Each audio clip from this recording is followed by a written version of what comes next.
We all have those opinions that we maybe don't share too often because we don't want to deal with all the backlash. And I think that could apply to basically anything. But we're focused on horror movies here at WWH, so join me as I rank my top 5 horror movie hot takes on this episode of Ranking Rumble.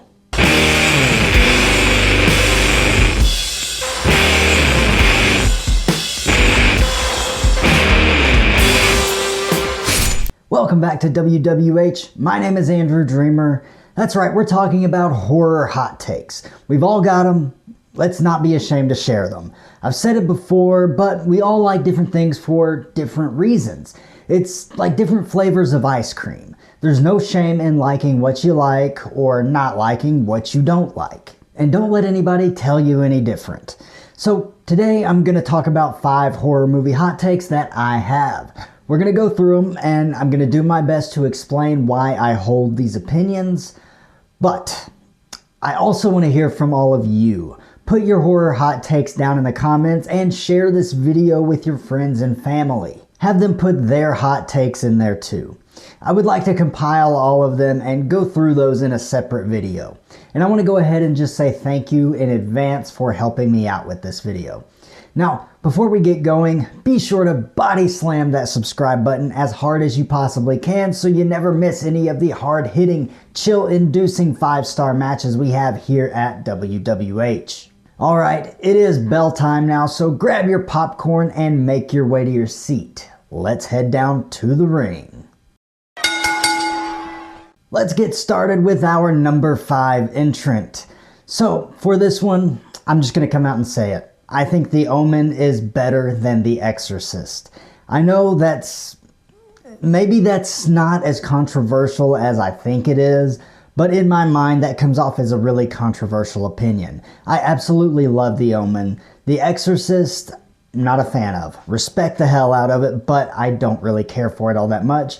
The Omen, I think, is just much better in every way. Especially when you think about the time period that these movies came out in, which was the 1970s, before, you had these demonic possession movies that were a dime a dozen. They were not all that common back then, and these two were probably the 2 biggest ones at the time for sure.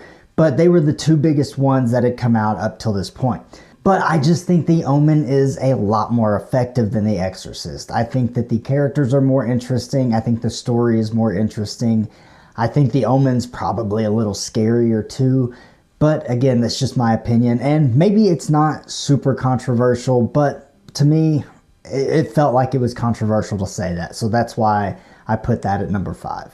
Next up, we do have our number 4 entrant, and for number 4, I'm gonna say it, 1408 is one of the most underrated horror movies of all time. If you haven't seen 1408, it is so freaking good. I absolutely love everything about this movie. I think it's really effective. I think it's got great performances from John Cusack, Samuel L. Jackson. Everybody involved did a wonderful job in this movie. It's just really interesting. The story is set up very well. And usually when you take a short story and turn it into a feature-length film, it doesn't always work. But to me, this one works really, really well. And it's a Stephen King story, so, you got that going for it. But you have a lot of really good people behind this film, and it just comes off really well. Again, I understand if you don't like the movie. I get it. But for my money, I think this is one of the best things that came out in the entire decade of the 2000s. And going along with that, like I said, I think it's one of the most underrated horror movies of all time. This movie does not get talked about hardly at all, and that's a shame. It's so good. It's actually really creepy. There's some good sound design, good set design. It's written very well. Again, going back to the performances, those are all acted really well. All the characters are. And there's some actually really heartbreaking moments in this movie that you really wouldn't expect in a horror movie of this stature. But it has it. So if you haven't seen it, go check it out. It's a really good movie, and I don't think that you'll be disappointed.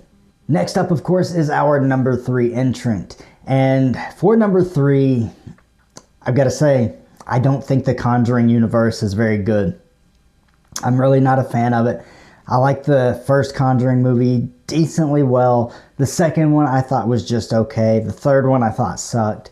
Haven't really watched many of the Annabelle movies. I think I watched the first one, didn't care for it, didn't really need to see the other ones. Watched The Nun, I'm not into it. These are not my types of movies. I don't like them all that much. I think it's cool they've got this whole cinematic universe thing going. They're trying to be Marvel and do it with these horror characters, and I understand that and I appreciate that. But for me, I don't enjoy this franchise or this cinematic universe very much at all. Again, there are a couple movies that I think are good. Other than that, I could take it or leave it. I don't have any interest in really watching them. If I ever watch any of them, it's going to be the first Conjuring. Outside of that, again, no interest. So that's just how I see it. I know there's going to be a lot of people that disagree with that, but again, just not for me. All right, we're moving right along, and now we have our number 2 entrant. So, in 1980, Friday the 13th was released. It was a kind of copycat of Halloween. They were trying to capitalize on the success of that movie and do their own version of that in a summer camp setting. And of course, Friday the 13th turned into 12 movies, a TV series that had nothing to do with the movies, but still, it was there. So you got this whole big franchise that is an extremely popular franchise that I really love. I like a lot of these movies, and I think that they're all very fun. Every one of these movies has at least something going for it that you can enjoy. Now, I'm not saying that every movie is good, especially when you get kind of towards the back end of the franchise, but nonetheless, there's always something there. But 1 year later, in 1981, a movie was released that I think should have been its own franchise, and I would even venture to say that it should have taken Friday the 13th's place in becoming that long-running franchise, and that film was The Burning. Yep, The Burning from 1981, I think should have been the franchise that Friday the 13th turned out to be. I think that the character that you set up with Cropsey in The Burning, I think could have gone on a lot farther. You had the character already there in the first movie setup. You didn't have to do a whole lot of back and forth. You didn't have the mystery of the first movie where you have Jason's mom, and then in the second one, oh, well, we're actually going to bring Jason back, even though he died as a child, and just don't think about that. But with The Burning, you had your killer, you had the setting, which is basically the same as Friday the 13th, and you had a lot of other characters.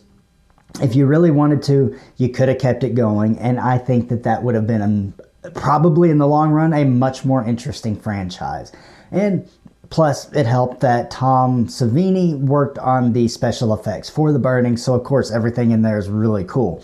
So if you haven't seen The Burning, definitely go check that, but I don't think that there are very many horror fans who haven't seen The Burning at this point. But again, The Burning should have been the franchise that Friday the 13th ended up being. All right, we're down to our final entrant, so let's just move right on to number 1. And number 1, I hope that this doesn't get me any trouble, but again, I'm just being perfectly honest.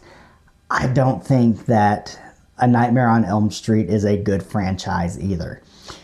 Yeah, I will. Before you come at me, I will say I do like this franchise better than the Conjuring universe or whatever. But as a franchise, I don't think A Nightmare on Elm Street is that good. I think the first 3 movies are pretty good. I like the first movie. The second one, it's a little different, but it's still kind of the same thing as the first one. So I enjoyed the second one a lot, and I love the third movie.